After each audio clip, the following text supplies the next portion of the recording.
안녕하세요. 오늘도 사연 살롱을 찾아주셔서 감사합니다. 서울에 살고 있는 40대 여성입니다. 2000년대 초반에 나왔던 영화 중에 결혼은 미친 짓이다 라는 제목의 작품이 있었잖아요. 그때는 제가 결혼 생각이 없어서 별 관심이 없었는데 이제와 생각해보니 그 제목이 아주 찰떡이더라고요. 사람이 참 미련한 게 15년 동안 한 이불을 덮고 살아온 남편한테 대차게 배신을 당하고 나니 이제서야 그동안 눈에 들어오지 않던 것들이 쏙쏙 눈에 들기 시작하는 거예요. 비록 너무 늦은 감이 있기는 하지만 그래도 더 늦기 전에 제대로 복수를 할 수 있어서 그래도 두 다리 쭉 뻗고 잘 수 있게 됐어요. 그럼 지금부터 지옥불에 튀겨 먹어도 시원찮을 인간들의 참교육 시전을 생생하게 들려드리겠습니다. 저는 어릴 때부터 그림 그리는 걸 참 좋아했어요. 온 집안의 벽지가 남아나지 않을 정도였죠. 우리 집도 아니고 새들어 사는 집이라서 엄마는 그런 저를 항상 꾸지람하셨어요. 엄마가 벽지에 낙서하지 말랬지? 스케치북에 그리면 될걸. 왜 꼭 벽지에 그리냐고. 지영이 너 또 그럴 거야? 그치만 스케치북은 너무 작은걸. 그럼 큰 스케치북 사줘. 이게 또 말대꾸야. 엄마가 하지 말라 그러면 말 좀 들어. 아, 이건 물걸레로 닦아도 지워지지 않는데 어쩜 좋아. 엄마한테 말대꾸를 하다가 기어이 한 대 쥐어 박힌 저는 구석에서 훌쩍훌쩍 울었어요. 엄마는 물걸레로 대면 될수록 번지기만 한 벽지에 화풀이를 하며 벅벅 문질러댔고요. 그럴 때면 언제나 아빠는 제 편을 들어주셨어요. 그깟 벽지야 새로 도배하면 그만인데 왜 그렇게 애한테 타박이야. 허연 벽지보다는 우리 지영이 그림이 그려진 알록달록한 벽지가 훨씬 좋구만 뭐. 우리 지영이는 커서 화가가 되려나 보지? 그림 그리는 게 그렇게 좋아? 그렇게 좋으면 그려야지 뭐. 아빠가 열심히 돈 벌어서 벽지값 대줄 테니까 우리 딸은 그리고 싶은 거 다 그려. 괜찮아. 아빠는 화를 내기는커녕 늘 제 편을 들어주시며 오히려 더 그리라고 부추기셨어요. 그럴 때마다 엄마는 눈을 흘기며 애 버릇은 아빠가 다 망쳐놨다고 타박이셨죠. 그리 넉넉한 형편은 아니었지만 딸 자식이 좋아하는 건 뭐든 들어주려고 하셨던 아빠와 말로는 혼을 내시면서도 제가 그린 그림들을 하나도 버리지 않고 잘 모아두던 엄마 덕분에 저는 분에 넘치는 사랑을 받으며 자랄 수 있었어요. 초등학교에 입학한 후에도 저의 그림에 대한 열정은 사그라들지 않았어요. 하지만 늘 그놈의 돈이 문제였죠. 세상 물정 모르던 저는 미술을 하는데 돈이 그렇게 많이 드는 줄 몰랐거든요. 초등학교 3학년 때던가요. 제 친구가 미술학원에 다닌다는 소리를 듣고부터는 하루가 멀다 하고 엄마를 졸라대기 시작했어요. 엄마, 나도 미술학원 보내줘. 정윤이랑 민지도 다닌단 말이야. 앞으로는 말대꾸도 안 하고 엄마 말 잘 들을게. 응? 얘가 정말? 너 미술학원 안 다녀도 그림만 잘 그리잖아. 거기는 그림 못 그리는 애들이 다니는 거야. 그리고 학원비가 한두 푼이니? 안 그래도 이번 달엔 제출이 많아서 허리띠 졸라 매야 한다고. 매달 너랑 진우한테 들어가는 돈이 얼만 줄 알아? 학습지에 보습학원에 태권도 학원까지. 그런데 뭘 또 해달라는 거야. 아무리 철이 없어도 그렇지. 엄마랑 아빠가 니들 교육비 대느라 허리가 휘는 건 몰라? 쓸데없는 소리 그만하고 방에 들어가서 공부나 해. 엄마 미워. 다른 애들은 학원 안 가겠다고 엄마랑 싸운다는데 어떻게 된 게 엄마는 내가 학원 보내달라는데도 안 된다고 그래? 엄마 미워 죽겠어.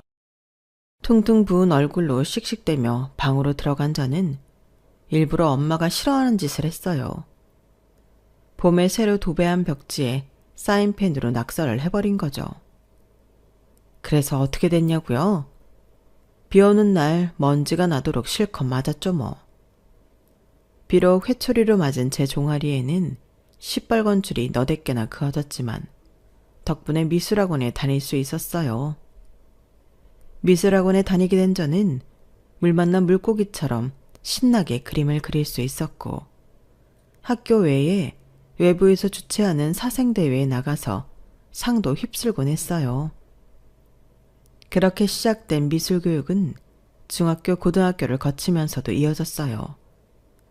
사실 예고에 가고 싶어서 중학생 때 부모님을 조르기도 했었는데 학비를 듣고는 제 스스로 포기를 해버렸어요.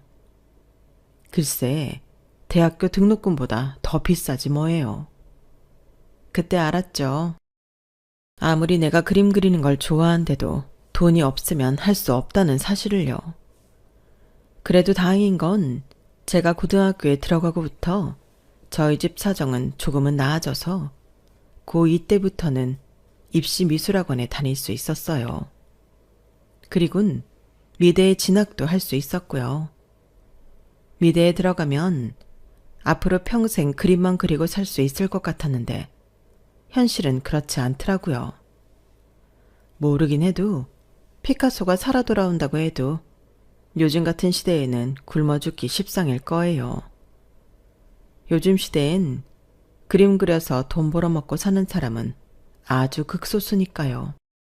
그나마도 집에 돈이 좀 있어야 해외 유학도 가고 인맥도 만들어서 활동을 하지. 돈 없으면 미술을 했었다는 거에 만족하고 살아야 할 판이거든요. 가끔 TV를 보면 유명 배우들이 자기 그림을 몇 천만 원에 팔았다, 어쨌다 하는 기사들이 나오는데 오히려 미술 전공자들은 자기 그림으로 단돈 10,000원도 못 버니 참 아이러니한 일이죠. 저 역시도 한때는 그림 그려 먹고 살겠다는 각오로 여기저기 뛰어다녀 봤지만 결과는 모조리 꽝이었어요. 그렇다고 대학원에 갈 형편도 못 됐고요. 이미 미대를 다니면서 부모님 등골을 제대로 빼먹은 상황인데 더 바라면 안 되잖아요. 제 밑으로는 갓 대학에 입학한 동생도 있고요. 그런데 사람이 그렇잖아요. 죽어라 노력을 했는데 그에 따르는 보상이 없을 때 이걸 더해서 뭐하나 절망하게 되는 거요. 저도 그랬어요. 어떻게든 대학을 졸업하려고 대학 시절 4년 내내 입시 미술학원에서 새끼 강사로 일하고 방학 때는 벽화 그리는 아르바이트부터 지역 축제에서 페이스 페인팅까지 하며 학비와 재료비를 벌었어요. 그런데 그런 노력이 아무 소용 없었다는 걸 알게 되자 붓을 잡기 싫어지더라고요. 그림 그리느라 들어간 시간과 돈과 노력을 공부에 쏟았다면 남들처럼 회사원으로 취직이라도 했을 텐데 내가 뭐하러 이런 헛짓을 했나 싶더라고요. 이럴 줄 알았으면 엄마 말 듣고 일찌감치 미술을 포기할 걸 그랬다는 생각만 들었어요. 마치 나라는 인간이 아무짝에도 쓸데없는 구제불능 같아서 한동안 자존감이 땅속으로 깊이 처박혀 있었어요. 그때 제 손을 잡고 땅 위로 끌어올려준 사람은 다름 아닌 엄마였어요. 그 좋은 제조 방구석에서 썩힐 생각이야? 너 그림 안 그리고 살 수 있겠어? 하지 말라고 할 땐 죽어도 하겠다고 바락바락 대들더니 벌써 포기하는 거냐고. 네가 그러고 있으면 자식 뒷바라지 제대로 못해준 무능한 부모 탓인 것 같잖아. 누가 엄마 아빠 탓이래? 그런 생각 안 하니까 제발 나 좀 내버려둬. 한창 팔팔하게 움직여야 할 나이에 세상 다 산 것처럼 방구석에 처박혀 있는 자식을 엄마가 돼서는 어떻게 가만둘 수 있어. 자, 이거 받아. 백화점 문화센터에서 하는 교육 프로그램인데 거기서 미술 강사 뽑는다더라. 너 정도면 아줌마 아저씨들 그림 가르치는 거야 식은 죽 먹기잖아. 안 그래? 잠깐 머리 식힌다 생각하고 한번 해봐. 돈이 없어서 먹고 사느라 바빠서 제대로 그림 못 배우고 산 사람들한테 네가 가진 재주도 나눠주고 너도 그 사람들 열정 좀 배워와. 얼마나 그림이 그리고 싶으면 그 나이에 그림 배우러 오겠니? 뭔가를 좋아한다는 건 그런 거야. 나이가 들어도 식지 않는 열정. 너도 처음부터 돈 되는 일이라서 미술했던 거 아니잖아. 그림 그리는 게 좋아서 시작한 거 아니야. 넌 아무 잘못 없어. 그동안 누구보다 열심히 했잖아. 그러니까 잠시 쉬어간다 생각하고 한번 도전해봐. 처음엔 엄마의 이런 참견이 짜증이 났어요. 엄마가 뭘 몰라도 정말 모른다고 생각했거든요. 백화점 문화센터에 돈 없고 먹고 사느라 바빠 미술 교육 못 받은 사람이 왜 오겠어요. 다들 살만해서 고상한 취미 하나 만들어보자 하는 사람들이 오지. 하긴 평생을 돈 때문에 발발거리고 살아온 엄마가 백화점 문화센터가 어떤 곳인지 알게 뭐예요. 엄마는 강사 모집 공고 전단지를 제 책상에 내려놓고는 방을 나갔어요. 그런데 나중에 보니 엄마가 놓고 나간 건 전단지뿐만이 아니었더라고요. 아주 오래전에 한창 잘 팔리던 과자 박스였어요. 그런데 별것도 아닌 그 박스를 열어보고는 생각이 바뀌고 만 거예요. 박스 속에는 어린 시절 제가 열심히 그려댔던 그림들이 가득 들어 있었거든요. 지금 보면 많이 어설프고 엉망진창인 그림들이었지만 이상하게 지금 제 그림보다도 훨씬 멋있게 보였어요. 다듬어지지는 않았지만 그림에 대한 열정이 가득 담겨 있었거든요. 그래, 내가 언제부터 돈 벌려고 그림을 그렸다고. 까짓 거 이거든 저거든 다시 시작해보자. 그 길로 저는 이력서를 작성해서 백화점 문화센터에 제출했어요. 그리고 얼마 뒤 합격 연락을 받게 되었죠. 딱히 경력은 없었어도 대학 시절 크고 작은 미전에 입상했던 이력을 인정받아서 합격하게 된 것 같다고 생각했죠. 나중에서야 원래 내정돼 있던 사람이 대학 강사로 임용되면서 빠져나가는 바람에 임시로 저를 그 자리에 채워 넣었다는 걸 알게 됐지만요. 누굴 가르치는 거야 아르바이트로 미술학원에서 강사 일을 했으니 어느 정도 자신이 있었어요. 그런데 막상 수업에 나가보니 제가 예상했던 것과는 너무도 달라서 순간 멘붕이 오더라고요. 수강생 대부분이 지긋하게 연세가 드신 할머니, 할아버지 뻘이어서 오랜 시간을 두고 수련을 할 수 없는 거예요. 게다가 센터에서도 수강 기간 안에 완성물을 만들어주길 바라서 마음이 조급해지게 됐죠. 빠른 시일 내에 당장 눈에 보이는 결과물이 나와야 했으니까요. 미술이라는 게 재능도 있어야 하지만 기본기가 있어야 가능한 일인데 기본기를 다질 시간도 없이 바로 작품으로 들어가려 하니 이게 참 곤란한 게 이만저만이 아니었어요. 결론적으로 수강생 작품에 강사가 손을 많이 대야 한다는 얘기였어요. 솔직히 가르치는 입장에서 가장 하면 안 되는 행동이 바로 그거였어요. 그런데 수강생들은 오히려 제가 작품에 손을 많이 대주자 좋아하더라고요. 아무래도 남들한테 보이는 게 더 중요한 사람들이라서 그런 것 같더라고요. 모르긴 해도 밖에 나가서는 자신들이 온전히 작업한 작품이라고 할걸요. 봐줘야 하는 수강생은 10명이 넘는데 봐주는 사람은 저 하나뿐이니 이건 누가 그림을 그리러 오는 사람인지 모를 정도로 저는 수업 시간 내내 그림을 그려댔어요. 수업이 끝나고 나면 어깨가 빠질 것처럼 아플 정도로요. 그런데 이런 노력은 헛되지 않았는지 문화센터 회원들 사이에서 입소문이 나는 바람에 저는 다음 분기에도 수업을 맡을 수 있었어요. 저로 한 시즌만 때우고 내보내려고 했던 센터에서는 많이 놀라는 눈치더라고요. 거기다 제 강의를 수강하려는 회원분들이 많이 늘어서 원래 없던 강좌까지 개설하게 된 거예요. 덕분에 저는 주 이틀 나가던 수업을 주 4일이나 나가게 되었죠. 수입은 배가 되었고요. 수강생 중에는 꽤 사는 분들이 많았는데 그래서인지 과시욕도 만만치 않더라고요. 종강하는 주에 수강생들 작품으로 전시회를 열었는데 기성작가들 전시회보다 더 뻑적지근하게 하더라고요. 사실 그곳에 걸린 대부분의 작품들은 제가 반 이상 그린 것들이었기 때문에 기분이 참 묘하더라고요. 물론 수강생들은 그렇게 생각 안 하겠지만요. 그렇게 2년간 센터에서 강사 생활을 하던 저는 장기 수강생 중 한 분한테 의외의 제안을 듣게 되었어요. 내가 거동이 많이 불편해져서 이제 센터에 나오는 게 많이 힘이 드네요. 그래서 말인데 혹시 개인과외는 안 하나요?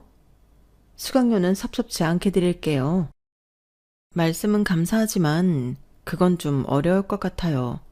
수강생과 개인적으로 수업을 잡을 수는 없거든요. 거동이 많이 힘드세요?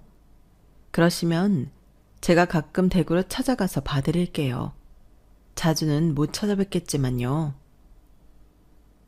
첫 해부터 제 수업을 수강하신 분이기도 하고 전시회 때마다 거금을 들여 장소 대여를 해주신 분이라서 고마운 마음에 무보수로 가끔 대구로 찾아가 지도를 해드리기로 했어요. 물론 센터와 다른 수강생들한테는 비밀로 하고요. 그런데 이 행동이 제 인생을 바꿔놓을 줄 누가 알았겠어요. 연락처를 받고 대구로 찾아간 첫날, 저는 대문 앞에 서서 한참을 두리번거렸어요. 주소를 들고 찾아간 곳은 부촌 중에서도 엄청 으리으리한 집이었거든요. 이런 집에 사는 분이 왜 개인 교습도 아니고 백화점 문화센터 수업을 받았을까 의아했거든요. 혹시 주소를 잘못 찾아온 게 아닌가 하고 머뭇거리고 있는데 옆에서 차고에서 엄청 고급스러운 수입 세단이 나오더라고요. 제가 대문 앞에서 얼쩡대자 차창이 열리고 30대 중반 정도의 남자가 얼굴을 내밀었어요. 거기 우리 집인데 누구시죠? 아, 저는 땡땡백화점 문화센터 미술 강사인데요. 강복순 여사님을 뵈러 왔습니다. 강복순? 우리 집에 그런 사람이 있었나? 남자는 고개를 갸웃하더니 어디론가 전화를 걸었어요. 그리고는 피식 웃으며 그러더라고요. 우리 할머니 그림 선생님이시구나. 금방 문 열어줄 거예요. 들어가 보세요. 잠시 뒤 대문이 열리고 마당을 지나 집 안으로 들어가자 여사님이 저를 반겨주셨어요. 어서 와요. 혹시 들어오다가 우리 손주 못 봤어요? 아, 봤어요. 막 차고에서 차 끌고 나오더라고요. 그래요? 우리 손주 어때요? 잘생겼죠? 네, 잘생겼더라고요. 여사님은 제 말에 아이처럼 한박웃음을 지으셨어요. 수업을 하는 중에도 계속 손주 얘기를 꺼내셨죠. 나이는 저보다 9살이 많은데 아직 미혼이고 사귀는 사람도 없다고 했어요. 미국에서 대학을 졸업하고 한국에 돌아와 직장 생활을 잠깐 하다가 현재 자기 사업을 하고 있다고요. 누가 보면 선자리를 앞두고 상대 남자 프로필을 읊는 걸로 오해할 정도로 여사님은 다분히 의도적으로 손주 얘기를 이어가셨어요. 이게 여사님의 큰 그림이었다는 건 얼마 뒤에야 알 수 있었죠. 여사님 댁에 갈 때마다 여사님 손주와 마주치게 됐는데 처음엔 우연이라고 생각했지만 상황이 반복되면서 우연이 아닌 의도라는 걸 알게 되었거든요. 반년 가까이 제게 개인 지도를 받은 여사님이 하루는 제게 꿈이 뭐냐고 물으셨어요. 그래서 딱히 꿈이랄 건 없고 죽기 전에 내 이름을 건 개인전을 한번 열어보는 게 소원이라고 했어요. 그때는 그저 지나가는 말로 했던 거였는데 얼마 뒤 여사님이 의외의 장소로 저를 부르시더라고요. 백화점 문화센터 회원들이 전시회를 했던 그 갤러리였어요. 여사님께서는 미리 갤러리 측이랑 얘기를 해놨다며 전시회 날짜 조율 같은 세부 사항만 협의하라고 하시더라고요. 개인전 여는 게 소원이라며 그 소원 내가 이뤄줄게. 그동안 무료로 이 늙은이 그림 가르쳐준 값이라고 생각해요. 여사님, 그래도 이거 너무 과해요. 이렇게까지 안 해주셔도 돼요. 개인 지도는 대가를 바라고 한 건 아니니까요. 그리고 그렇게 자주 봐드리지도 못했는걸요. 사양 말아요. 우리 집 와봐서 알잖아. 나 돈 많아요. 죽을 때 짊어지고 갈 것도 아닌데 뭘 그래. 열심히 사는 젊은 친구한테 좋은 기억 남겨주고 싶어서 그러니까 안 한다는 말은 하지 말아요. 그럼 나 섭섭해. 염치 없는 일이라는 건 잘 알지만 솔직히 욕심이 났어요. 저희 집 형편에 제가 언제 이런 갤러리에서 개인전을 열어보겠어요. 언제 붓을 놓을지도 모르는 판국에 말이죠. 그래서 더는 사양 않고 여사님 뜻에 따르기로 했어요. 그동안 작업해둔 작품이 조금 있기는 했지만 그래도 생애 처음이자 마지막이 될지 모르는 내 전시회라서 욕심이 났어요. 새 작품으로 채우고 싶었거든요. 그래서 시간을 좀 넉넉히 잡고 본격적으로 작업을 시작했어요. 문화센터 수업을 병행하면서 하려니 하루가 48시간이라도 모자랄 판이었죠. 그래도 이상하게 힘들다는 생각은 들지 않았어요. 그렇게 열심히 준비한 작품들을 가지고 제 생애 첫 개인전을 열었어요. 가족들과 대학 시절 지도 교수님과 동기들, 그리고 부모님 지인들까지 잔뜩 불러 모았죠.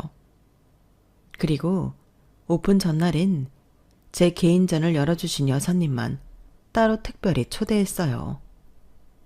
감사 인사 겸 각 작품들에 대한 설명을 해드리려고요. 그런데 여사님이 손주분을 데리고 오셨더라고요. 몸이 불편한 할미 부축을 해주겠다길래 데리고 왔어요. 두 사람은 구면이죠? 이것도 인연인데 앞으로도 좋은 관계를 이어갔으면 좋겠네요. 대훈아, 이리 와서 정식으로 인사하렴. 할미는 윤기자랑 작품 둘러보다가 눈치껏 빠져줄 테니 젊은 사람끼리 얘기도 좀 하고 좋은 시간 보내. 우리 선생님 맛있는 것도 사드리고. 알았지? 네, 할머니 걱정 마세요. 제 계획과는 달리 여사님은 함께 온 기사분과 작품을 둘러보시다가 소리 소문 없이 사라지셨고 저는 여사님 손자분과 함께 시간을 보내게 되었어요. 그날 여사님 손자는 미리 준비라도 한 것처럼 레스토랑부터 와인바까지 리드를 한 뒤 저희 집까지 바래다 주었어요. 마치 썸남과 데이트를 한 것 같은 기분이 들더라고요. 그리고 여사님은 제 전시회 때 가장 큰 작품까지 사주셨어요. 여사님과 함께 온 지인분들도 작품을 사주셔서 전시장에 걸렸던 작품 중 70%가량이 판매 완료가 되었죠. 제 그림을 팔아 돈을 벌게 된 건 이번이 처음이었어요. 얼떨떨하고 울컥하더라고요. 그나마 남은 30%도 전시회 마지막 날 다시 찾아온 여사님 손자가 몽땅 사주었지 뭐예요. 안 그래도 회사에 걸 그림을 찾고 있었거든요. 그리고 이렇게 지영씨랑 조금 더 가까워질 수도 있고요. 나 지금 대시하는 거예요. 우리 앞으로 진지하게 만나볼래요? 내가 나이가 있어서 하룻밤 불장난을 할 여유는 없어요. 결혼을 전제로 한 만남이었으면 합니다. 내 그림이 완판됐다는 것보다도 더 놀라운 일이 벌어진 거예요. 나랑은 전혀 다른 세계에 살고 있다 생각했던 사람이 내게 결혼을 전제로 사귀자고 하다니 꿈인가 싶었죠. 그렇다고 이 남자가 무슨 하자가 있는 사람도 아니고 재력에 학벌에 외모까지 다 갖춘 사람이어서 의아한 마음은 더 컸어요. 그런데 나랑은 레벨이 안 맞는 사람이라는 걸 알면서도 욕심이 나더라고요.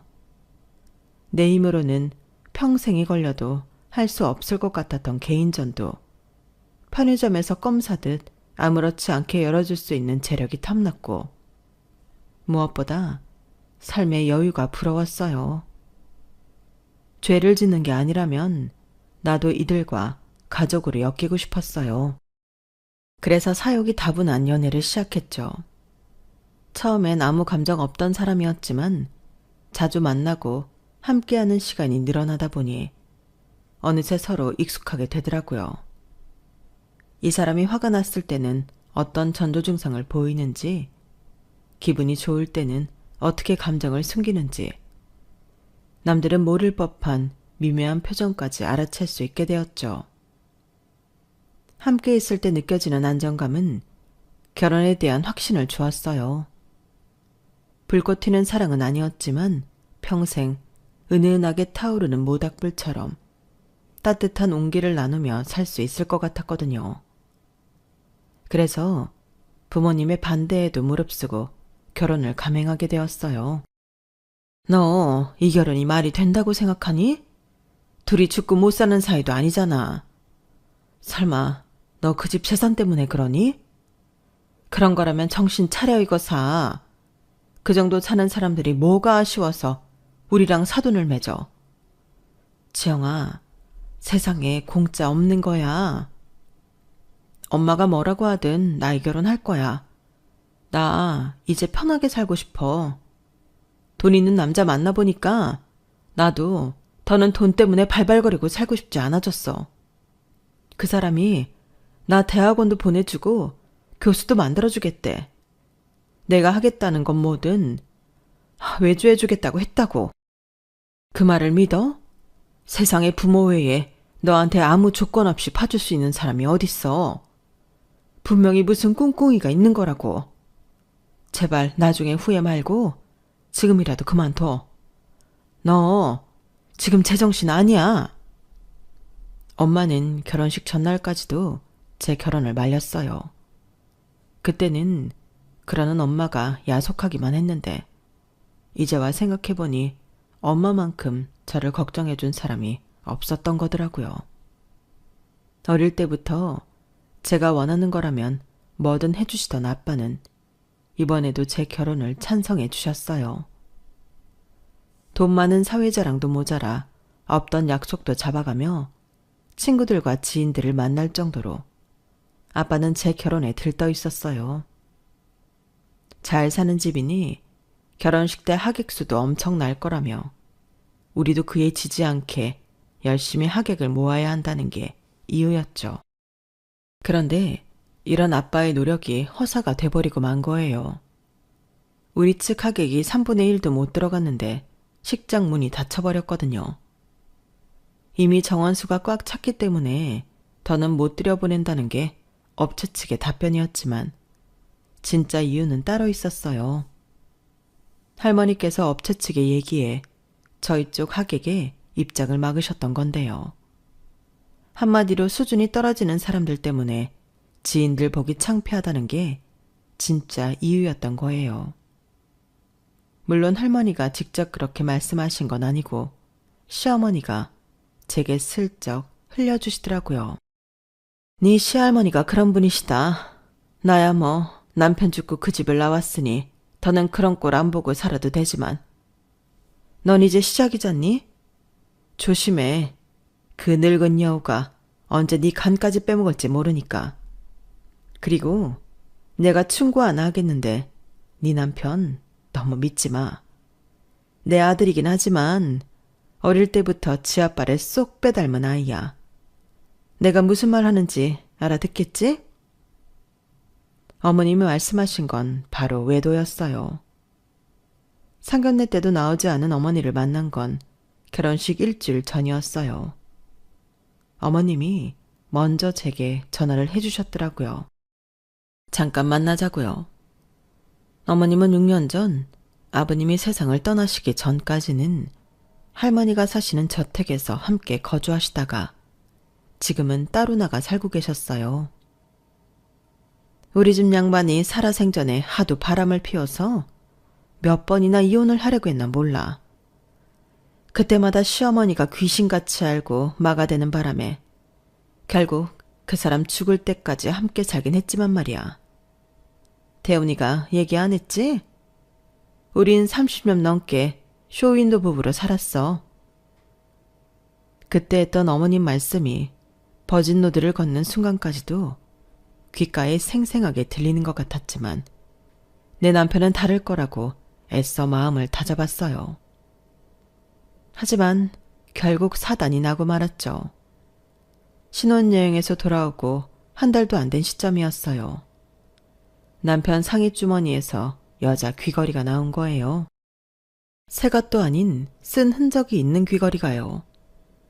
그 일로 저는 남편과 말다툼을 했고 홧김에 이혼 얘기까지 나오게 되었어요. 남편은 끝까지 발뺌을 했고 저는 어머님을 통해 들은 얘기도 있었기 때문에 억울해하는 남편의 말을 믿어줄 수가 없었어요. 결국 저희 방까지 할머님이 들어오셔서 중재를 하셨어요. 일단 대훈이 너, 네가 외도를 했고 안 했고를 떠나 결혼한 지 한 달도 안 된 녀석이 이런 일을 벌인 건 온전히 네 잘못이다. 네 처한테 싹싹 빌어. 그리고 아가, 남자가 밖에서 일을 하다 보면 이런저런 일이 있기 마련이다. 내 입으로 이런 말하기 그렇다만 그간 내 손주 좋다고 쫓아다닌 여자가 한둘 아니었다. 내 손주한테 접근 못하게 막는 게 내 일이었어. 그 중에 하나 아니었겠니? 니들 사이 벌려놓고 그 자리 차지하고 들어오려는 속셈일 텐데 거기에 당할 거니? 네 자리는 네가 지혜롭게 지켜야 하는 거다. 할머님은 제가 더 말을 꺼낼 수 없게 바로 입막음을 하셨어요.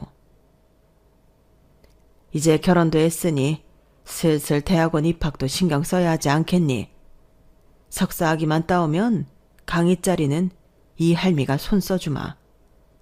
집안 살림이야 사람 쓰면 되는 일이고 너는 네 하고 싶은 거 마음껏 하고 살아.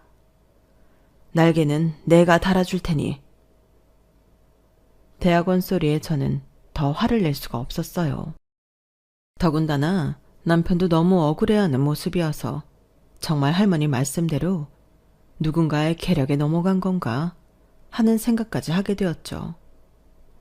결국 그날 일은 조용히 덮고 말았죠.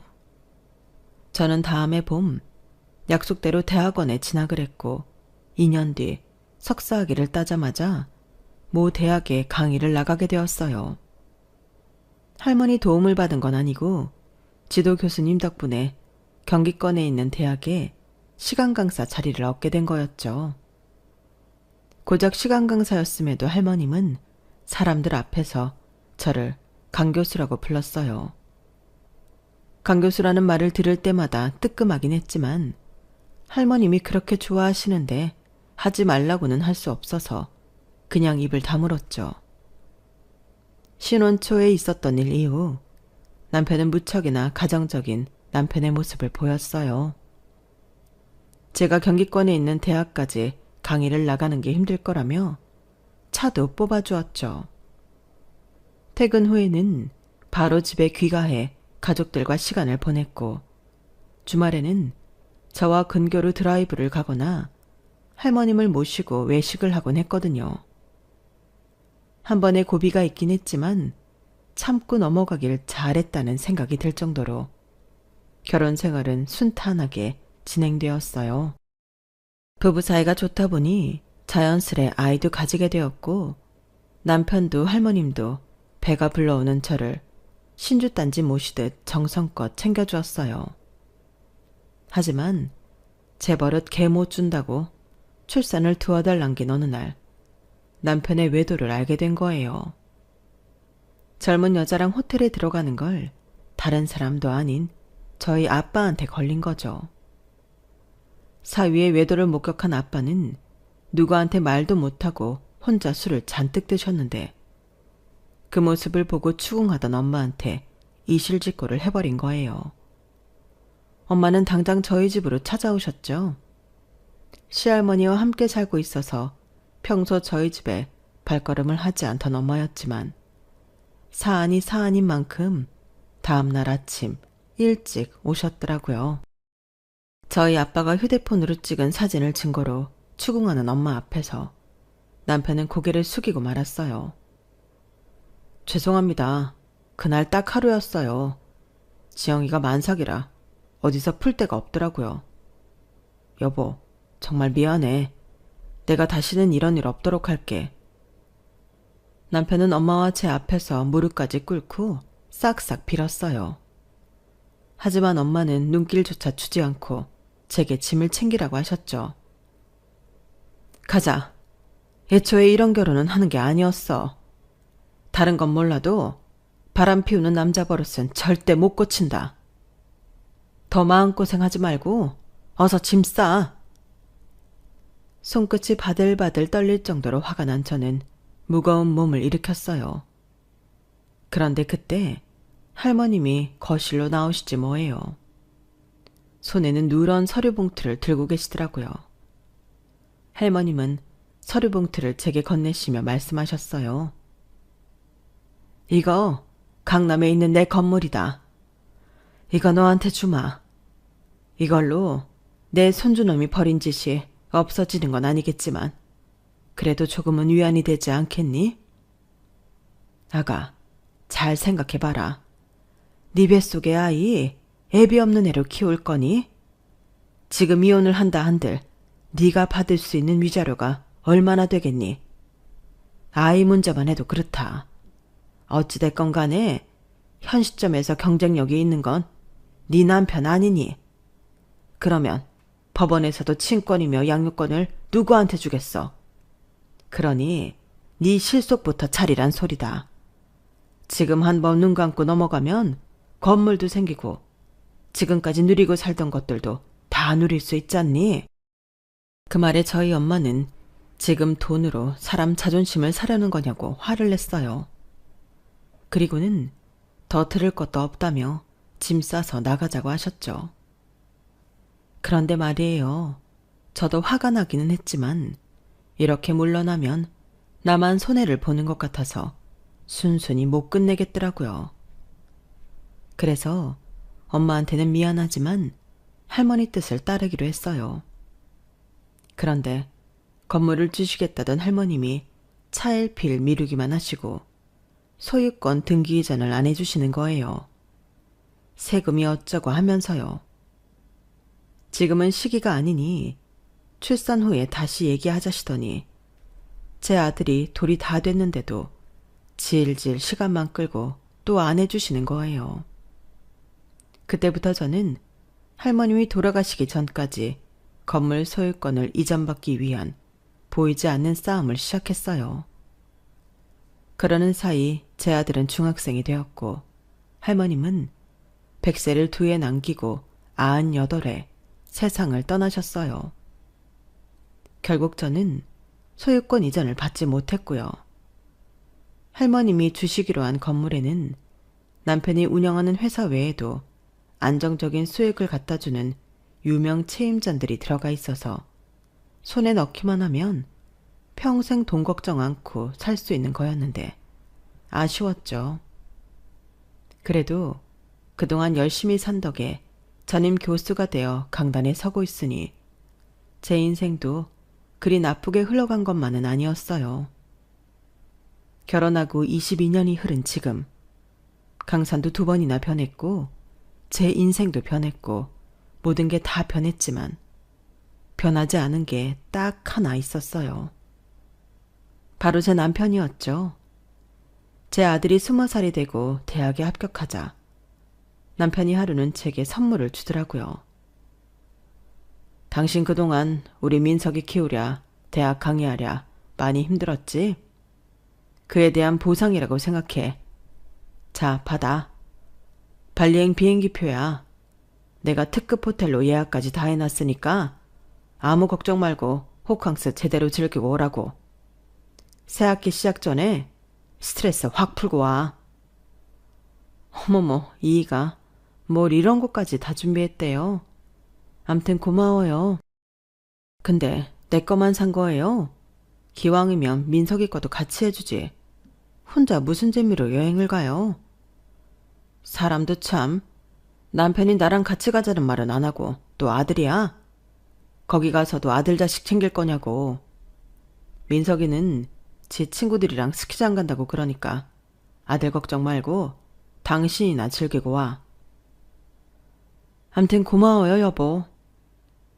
신혼 초에 약간의 문제가 있긴 했지만 그동안 살아오면서 여자 문제는 물론 사소한 문제 한번 안 일으킨 남편이었기에 내심 고마운 마음이 있었어요. 그런데 그런 제 마음을 이 인간이 한순간에 시궁창에 처박지 뭐예요. 이래서 인간은 절대 바뀌지 않는다고 했나 봐요. 저한테 발리행 항공권을 준비한 몇십 분 만에 제 폰으로 톡이 하나 온 거예요. 그냥 비행기 타면 우리 여행 가자. 제가 강의 계획서를 준비하느라 노트북을 켜놓고 있었는데 우측 하단에 톡 문자 전음이 떠버린 거죠. 발신자는 남편이었어요. 처음엔 이게 무슨 소린가 했는데 제 폰으로 톡을 열어보니 대략 어떤 상황인지 알겠더라고요. 분명 남편이 보낸 톡이 있어야 하는데 그 사이 남편이 삭제를 했는지 딱 그 문자만 없더라고요. 그리고는 잠시 뒤 뜬금없이 남편이 서재로 들어온 거예요. 평생 제가 일할 땐 서재에 얼씬도 않는 사람이 말이에요. 제가 아무렇지 않은 표정으로 쳐다봤더니 제 눈치를 살피며 여행 갈 때 입을 옷이라도 사 입으라고 카드를 주고 나가더라고요. 가증스러운 새끼. 저 인간이 지난 20여 년 동안 이렇게 나를 속이고 바람을 펴왔구나 생각하자 온몸에서 피가 들끓었어요. 그래서 이제 슬슬 나도 반격을 해야겠다 생각했죠. 발리로 떠나기로 한 날 남편은 공항까지 배웅을 나와주었어요. 제가 출국장으로 들어가는 걸 눈으로 확인하려고 그런 거였죠. 환하게 웃으며 손인사까지 한 저는 출국장에 들어가자마자 다시 돌아 나왔어요. 어차피 기내에 들고 탈 20인치 캐리어 하나뿐이어서 짐을 되찾고 할 것도 없었죠. 40여 분쯤 뒤 남편이 내연녀와 항공사 카운터에서 짐을 붙이고 있더라고요. 우리 아들 또래의 젊은 여자는 50이 넘은 제 남편을 오빠라고 부르며 콧소리를 냈고 남편은 아주 좋아서 죽으려고 하더군요. 두 인간이 출국장으로 들어가는 순간까지 모조리 동영상으로 담은 저는 택시를 타고 집으로 왔어요. 그리곤 서재에 숨겨두었던 건물 등기 서류를 꺼냈어요. 할머님이 제게 주시겠다고 했던 건물은 결국 제 명의가 되지는 못했지만 제가 세상에서 가장 믿을 수 있는 사람의 명의가 되었거든요. 바로 제 아들이었죠. 할머님은 세금이 어쩌고 하면서 끝까지 명의 이전을 안 해주시라고 했고 결국 저희 시어머니가 각종 세금을 대신 내주시는 조건으로 어머님 이름을 공동 명의자로 올렸어요. 평생을 남편의 외도로 소가리를 하고 살아오신 어머님은 그 복수로 시어머니의 건물을 손에 넣으신 거였죠. 그 인연으로 어머님과 저는 친구처럼 지내고 있어요. 배 아파 낳은 아들보다 피 한 방울 안 섞인 채가 더 가족 같다는 얘기를 하신 만큼 저와는 돈독한 사이예요. 어머님을 통해 남편이 왜 저와 결혼했는지도 듣게 되었는데 남편이 하도 여자 문제로 유명해서 좀 산다는 집에서는 제 남편한테 딸 자식을 안 줬다고 하더라고요. 그래서 만만한 집에서 낳았지만 포장만 잘하면 꽤 내놓을 만한 저를 택했던 거였죠. 남편이 택한 건 아니고 시할머니가요. 그렇게 결혼을 했으면 정신 차리고 살 것이지 여전히 여자 치마폭에 쌓여 절하고 있으니 인생 그른 인간이죠. 남편이 내언녀와 여행을 떠난 사이 저는 그간 상담을 해온 이혼 전문 변호사에게 공항에서 찍어온 동영상을 보냈어요. 그리고 남편 톡으로 이혼하자는 문자를 남겼죠. 막 비행기에 오르려던 남편은 발길을 돌려 집으로 돌아왔고 아주 지랄 연병을 떨더라고요. 뭐? 이혼? 야, 네가 나랑 헤어지면 별 수 있을 것 같아?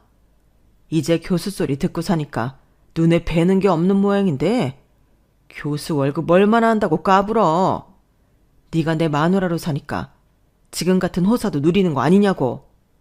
거지 같은 집구석에서 빌빌대고 사는 거 구해줬더니 아주 건방이 하늘을 찌르는구나. 그래 좋다. 나도 더는 역 같은 결혼생활 못하겠으니까 이 자매 끝내. 다행이네. 내 치맛자락 잡고 징징거릴까봐 걱정했는데 이왕 말 나온 김에 내 변호사랑 작성한 재산분할 목록 줄게. 당신 변호사랑 잘 상의해서 이번 주 내로 연락 줘. 아, 이혼할 때까지 나 이 집에서 살 거야. 당신은 상간녀 집에서 지내. 아주 어린 게 비위가 어찌나 좋은지 아빠 뻘되는 당신한테 오빠 소리도 잘하더라. 가서 딸 같은 여자한테 오빠 소리 들어가며 지내봐. 남편은 그 길로 들고 온 캐리어를 끌고 집을 나갔어요. 그리고 얼마 뒤 본격적으로 이혼 소송이 진행되었죠. 딱히 분쟁 사유가 없어서 이혼 소송은 무리 없이 빨리 끝났어요. 저는 현금 대신 현재 제가 살고 있는 할머님 저택을 받기로 했고 아들은 이미 성인이라서 양육권을 따질 필요가 없었어요. 그리고 제가 상간녀한테 위자료 청구 소송을 안 하는 조건으로 몇 억 더 챙겨준다고 해서 그러기로 했고요. 남편이 집에 남아있던 자기 짐을 가지고 나가면서 이혼은 깔끔하게 정리가 되었죠. 그리고 얼마 뒤 남편이 씩씩거리며 저희 집 초인종을 누르더라고요.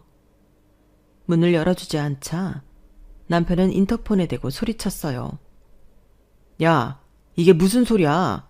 건물에서 내 회사를 내보내겠다니 누구 마음대로 나가래. 너 당장 이 문 안 열어? 동네 창피하게 굴지 말고 채신 좀 지켜. 어린 여자랑 살더니 애처럼 변한 거야? 서류 그대로야. 당신 회사가 우리 민석이 건물에 임대료 한 푼 안 내고 점거 중이잖아. 그래서 법의 힘을 빌려 내보내기로 했어. 정 건물에 남아있고 싶으면 정당한 임대료를 내라고. 거짓처럼 공짜로 빌붙을 생각 말고. 야, 그게 네 건물이냐? 말이 민석이 명이지. 그거 우리 할머니가 나한테 준 건물이라고. 공동명의로 우리 엄마 이름까지 올라있는데 네가 어디서 주인 행세야? 아, 몰랐구나. 당신 회사 내쫓는 건 내가 아니라 민석이랑 당신 어머님이야. 민석이가 그러더라. 자기 또래 여자랑 놀아는 아빠가 창피해서 얼굴 마주치기 싫다고. 그리고 당신 어머님이 당신한테 이렇게 전해달라시네? 야, 이 미친놈아. 배울 게 없어서 네 애비 바람기를 그대로 물려받았냐? 하여간 조광치어 가슴에 못 받는 인간들은 평생 고개 못 들고 살게 해야 해. 이참에 길바닥에 나앉아서 구질구질한 네 인생 반성이나 해라. 라고 하시더라고. 그럼 난 전할 말 다 전했으니까 좀 꺼져줘. 안 그러면 경찰 부를 거야. 그 말을 끝으로 인터폰을 끊자 남편은 대문을 발로 차며 난동을 부렸어요. 그 바람에 이웃집 신고를 받고 온 경찰한테 끌려가게 되었고요. 처음부터 돈을 보고 한 결혼이었기에 이런 결과를 맞은 거에 제 책임도 있다고 생각해요. 하지만 그렇다고 반려자를 배신한 남편의 행동이 용서가 되는 건 아니잖아요. 우리는 흔히 결혼 생활을 사랑으로 이어나간다고 생각하지만 제 생각은 조금 달라요. 부부는 그 무엇보다 의리로 살아가야 한다고 생각하거든요. 그러니 외도를 한 이들이 사회적 지탄을 받는 게 아닐까요? 세상에 아름다운 분류는 없어요. 그에 따르는 처벌만 있을 뿐이죠. 지금까지 제 사연을 들어주셔서 감사합니다. 여러분들의 가정의 소중함과 항상 행복이 가득하길 진심으로 바랍니다. 건강하세요. 여러분, 사연 댓글에 응원과 현명한 조언 부탁드려요. 좋아요와 구독은 저에게 큰 힘이 됩니다. 오늘도 좋은 일 가득하세요.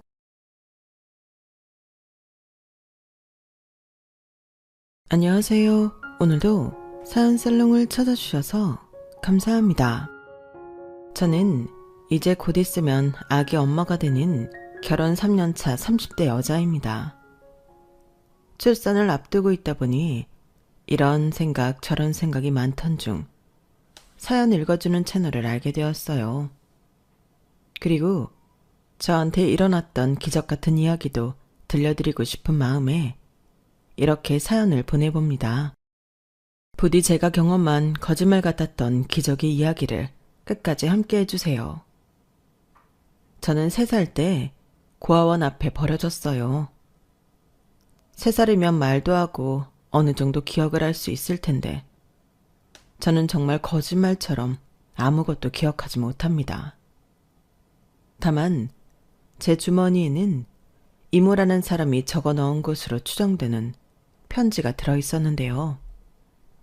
그 편지를 직접 보진 않았지만 그 편지 속엔 제 이름, 제 생일과 저희 엄마가 돌아가시고 동생인 자기가 저를 부탁받았는데 경제적인 여건과 다른 가족이 반대해 어쩔 수 없이 고아원 앞에 세워뒀다는 내용이 적혀 있었다고 하더군요. 아무래도 자기의 신분을 노출하고 싶지 않아서 저를 그냥 고아원 앞에 세워놓은 것 같다고 원장 어머니는 말씀하셨어요. 당시 저녁 9시가 넘어가는 늦은 시간이었는데 초인종이 울리고 나가보니 아무것도 모르는 채가 눈만 꿈뻑이며 고아원 문 앞에 있었다고 하셨거든요. 그 뒤 그 고아원은 제 집이 되었고 언제부터 목에 걸고 있었는지 모르는 반쪽짜리 하트 목걸이를 한 채 저는 고아원 생활을 했어요. 그리고 어쩐지 적응을 잘하지 못해서 저는 늘 혼자 놀았다고 했는데요. 그래서 원장어머니가 걱정이 많으셨다고 하셨어요. 그때 너는 참 어린애가 쓸쓸해 보였어. 다른 애들이 너랑 놀고 싶다고 편지도 쓰고 손도 내밀었는데 너는 그냥 쳐다만 봤다니까. 저 어린 게 얼마나 마음에 큰 충격을 받았으면 저럴까. 내가 얼마나 무서웠는지 아니? 네가 방실방실 웃는 모습 보는 게 내 소원이었단다. 저는 그렇게 한결같이 원장어머니의 걱정과 사랑을 먹고 비로소 씩씩해졌어요. 누가 고아라고 무시하지 않을 만큼 공부도 열심히 했고 학교 생활도 모범적으로 했죠. 하지만 대학 진학은 포기할 수밖에 없었어요. 아무래도 학비를 해결할 수가 없었거든요. 제가 공부를 아무리 열심히 했다고 해도 장학금을 받고 대학에 들어갈 정도는 아니라서요.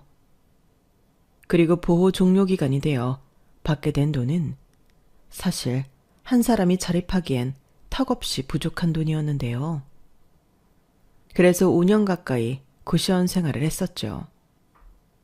솔직히 혼자 지내고 주거비를 최대한 아끼기 위해서는 고시원만 한 곳이 없었거든요. 그리고 아침엔 작은 사무실 격리로 출근하고 저녁엔 편의점 아르바이트 하면서 혼자 수능 공부를 했어요. 대학은 꼭 가고 싶었거든요. 그리고 돈을 최대한 모아 등록금을 만들기 시작했는데 그러기를 2년 정도 걸려서 저는 서울에 있는 모 대학에 입학하게 되었고 졸업하는 데는 총 6년이 걸렸는데요. 휴학과 복학을 반복해야 했지만 대학을 다닐 수 있어서 행복했어요. 그리고 대학 졸업 후 저는 한 브랜드 회사의 홍보팀에 입사했는데요. 그때부터는 어쩐지 저도 사회의 한 구성원으로 인정받은 것 같은 기쁨으로 하루하루 최선을 다해 살았어요. 살던 집도 고시원에서 작은 원룸으로 옮겼고, 그렇게 정신없이 살다 보니 저희 20대는 거의 끝이 났더군요. 남들은 연애하고 여행 다니고 새로운 도전도 한다는데 저는 그럴 여유 따윈 없었어요. 그저 남들처럼 다른 사람들이랑 섞여서 사람답게 살아보겠다고 아둥바둥한 것이 전부였는데 그래도 후회는 없었죠. 저는 제 자신이 너무나도 대견스러웠으니까요. 하지만 고아라는 꼬리표는 여전히 숨기고 싶은 비밀이었고 저는 회사에 입사를 하고도 제대로 된 친구나 연인은 만들지 못했는데요. 깊은 사이가 되면 제가 고아 출신이라는 걸 얘기해야 하는데 그럼 그 사람들이 도망가 버릴까 두려웠어요. 실제로 대학 다닐 때 저에게 관심을 보이는 사람이 있어서 조금 만나다 비슷한 경험이 있었거든요. 그때는 대수롭지 않게 넘기려고 생각도 잘하지 않았는데 그건 저만의 착각일 뿐 저는 그 뒤 그런 일이 또 생겨날까 잔뜩 겁을 먹고 있었죠. 그러니 저에게 다가오는 사람들에게 저는 쉽게 곁을 내주지 않는 사람이 되었고 회사 사람들 가운데서 헛돌기 시작했는데요. 돈이라면 벌벌거리는 저에게 점심값, 퍼킷값은 사치나 다름없어서 사람들이 같이 밥 먹으러 가자고 하면 저는 도시락을 싸와서요. 맛있게 드시고 오세요. 하고 말하는 등 사람들과 어울리지 못했어요. 그리고 커피도 딱 한 번 뭣도 모르고 쫓아갔다가 4,000원이 훌쩍 넘는 커피값에 놀라 그 뒤로는 카페에 갈 시간도 없는 사람처럼 혼자 바쁜 척은 다 하고 살았어요. 가끔 이게 무슨 공상인가 현타가 오기도 했지만 그 돈이 쌓이면 얼마의 돈이 되는지 계산이 빨랐던 저는 도무지 그런 돈을 쓸 수 없었어요. 그러니 자연스럽게 사람들과도 멀어졌고 저는 그저 그렇게 사는 것도 나쁘지 않다 여기며 제가 만든 틀에 갇혀 살았는데요. 회사에 가지 않는 주말은 너무 힘들었어요. 친구도 없고 돈도 쓰고 싶지 않은 제가 할 수 있는 거라곤 동네에 있는 도서관에 가서 책을 읽거나 동네 산책이 다였거든요. 그러다 이럴 바에는 보람이라도 있게 봉사를 다니자라고 생각했고 거리상 제가 살고 있는 곳에서 많이 멀지 않은 곳을 찾았는데 그곳이 무슨 인연인지 고아원이었죠. 버스를 한 번만 타면 1시간 조금 넘어 도착하는 곳이었는데 제가 지냈던 곳이랑 많이 비슷해서 처음부터 정감이 갔어요. 그리고 고아원 봉사를 하기엔 제가 생각해도 제가 참 적격이었는데 고아원에서 지내는 아이들이 어떤 생활을 하고 어떤 것이 필요한지 제가 더 잘 알고 있으니 더 잘할 수 있을 것 같았죠. 그래서 저는 주말이면 그 고아원에 가서 봉사를 했고 그 아이들과 친해지면서 생활의 활력을 찾게 되었는데요. 함께 봉사를 하는 분들도 한결같이 전부 좋으신 분들이었어요. 저처럼 매주 오시는 분도 있고 가끔 오시는 분들도 있었지만 다들 제각각 어떤 사연이 있고 또 계기가 있어서 봉사를 하고 계시더라고요. 그러다 저처럼 자주 오시는 한 아주머니를 알게 되었어요. 그분은 오셔서 묵묵히 일만 하시는 분이셨는데 꼭 회사에 있는 제 모습을 보는 것 같더라고요. 그래서 인사 외에는 제대로 말도 걸어본 적 없던 그분이 남 같지 않았죠. 종이컵에 든 믹스커피긴 했지만 제가 먼저 커피 드시고 하세요. 라고 말을 걸게 되었고, 그게 시작으로 저와 그 아주머니는 가까워지게 되었어요. 그리고 왜인지 모르지만 이분에게는 제 이야기를 해도 될 것 같은 안도감 같은 것이 있어서 어느 정도 친분이 쌓였을 때는 자연스럽게 저도 고아였다는 사실을 말하게 되었는데요. 아, 그렇구나. 힘들었겠네. 그래도 참 잘 컸다. 내가 한번 안아봐도 될까? 네? 저를요? 너무 이뻐서 내가 한번 안아주고 싶네. 아주머니는 그 말이 끝나고 저를 세상에서 가장 따뜻하게 안아주셨어요. 누군가의 품에 이렇게 안겨보는 게 제가 기억하기로는 처음이었는데, 엄마 냄새라고 하죠. 화장품 냄새는 전혀 아닌 사람의 냄새가 나서 너무 좋았어요. 그래서인지 저는 점점 그분에게 의지하며 친하게 지내고 싶어졌고, 그분도 저를 참 살뜰하게 챙겨주셨는데, 어떤 날은 반찬을, 어떤 날은 옷이나 화장품 같은 것도 선물해 주셨어요. 이모, 웬 화장품을? 지난번에는 옷을 주더니. 홈쇼핑에서 샀는데 많이 주더라고. 그리고 그 립스틱 색깔 봐라. 그게 나랑 어울리니? 그런 건 희연이 너같이 예쁘고 젊고 그런 아가씨가 바르는 거지. 왜요? 이모도 잘 어울릴 것 같은데. 그리고 이모 딸도 있잖아요. 우리 딸은 한국에 없잖아. 그리고 걔는 내가 사지 말라고 해도 지가 사서 바르지. 걔가 욕심이 얼마나 많은데. 전공도 미술이라고 아주 도화지든 지 얼굴이든 그리는 건 엄청 좋아해. 와, 그래도 이모 딸은 너무 좋겠어요. 이모가 엄마라서. 어? 뭐 그렇게 생각해주면 다행인데 자식 속을 어떻게 다 아니? 그리고 나는 너도 내 딸이라고 생각해. 꼭 낳아야만 부모 자식으로 지내는 건 아니잖아. 그러지 말고 어디 한번 발라봐. 내가 이거 보고 딱 네 거라고 생각했다니까. 아주머니는 그렇게 말하고 직접 제 입술에 립스틱을 발라줬어요. 그리고는 너무 예쁘다며 좋아하셨는데 그때 저도 속으로 나도 이런 엄마가 옆에 있으면 너무 좋겠다 라고 생각했어요. 그래서 한 번도 보지는 못했지만 아주머니의 딸이 많이 부러웠는데요. 그러던 어느 날 아주머니께서 끝나고 밥을 같이 먹자고 하시면서 웬일로 술도 한잔 하셨는데 엊그제가 먼저 보낸 남편의 생일이었다고 하시면서 예전과는 전혀 다른 얼굴을 하셨어요. 그 모습이 많이 쓸쓸해 보였는데 그렇게 술친구를 해드리니 아주머니는 아 그래 희연아 너 우리 아들 만나볼래?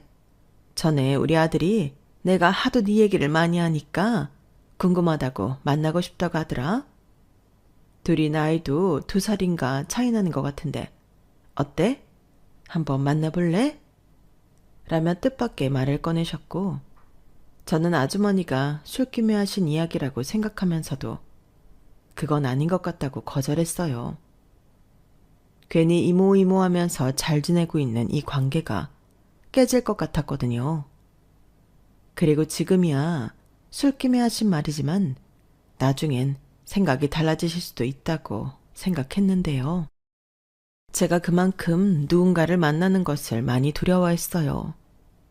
그런데 다음날 술이 깬 아주머니는 자기 아들 괜찮다며 연신 한 번만 만나보라고 하셨고 저는 그때도 남자 만날 생각이 없다고 거절했는데 제가 2번 거절을 하니 아주머니도 더는 당신 아들 얘기를 꺼내지 않더군요.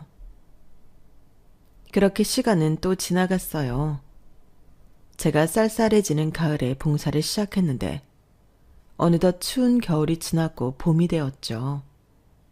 그리고 아주머니와 저는 더욱 가까운 사이가 되어 처음 보는 사람들은 저희 2사람을 정말로 이모랑 조카로 보는 사람들도 생겼는데요. 그럴 때면 아주머니는 맞아요. 제 조카예요. 우리 조카 예쁘게 생겼죠? 얼굴만 예쁜 게 아니라 성격도 얼마나 좋은데요. 그러니까 주변에 좋은 사람 있으면 저한테 알려주세요. 라며 전에 없던 너스리를 떠시곤 했는데 그때는 거짓말이긴 했지만 기분이 좋았어요. 정말 아주머니와 제가 가족이 된 것 같았고 앞으로도 계속 이렇게 거짓말이지만 가족처럼 지내고 싶은 마음이었는데 그러던 어느 날 아주머니가 이불 빨래를 하시다 비누 거품 때문에 바닥에서 미끄러지는 사고가 나고 말았어요. 어찌나 큰 소리가 났는지 놀라서 뛰어갔는데 도저히 일어날 수가 없다며 끙끙 앓으시더라고요. 그래서 제가 놀란 마음에 119에 전화를 걸었고 도착한 구급차에 실려 병원에 갔는데요. 넘어질 때 허리를 삐끗해 당분간 병원 신세를 지게 되셨어요. 아무래도 움직이면 안 되는데 집에 계시면 사람이 움직이게 된다고 당분간 입원을 하라고 병원에서 권했거든요.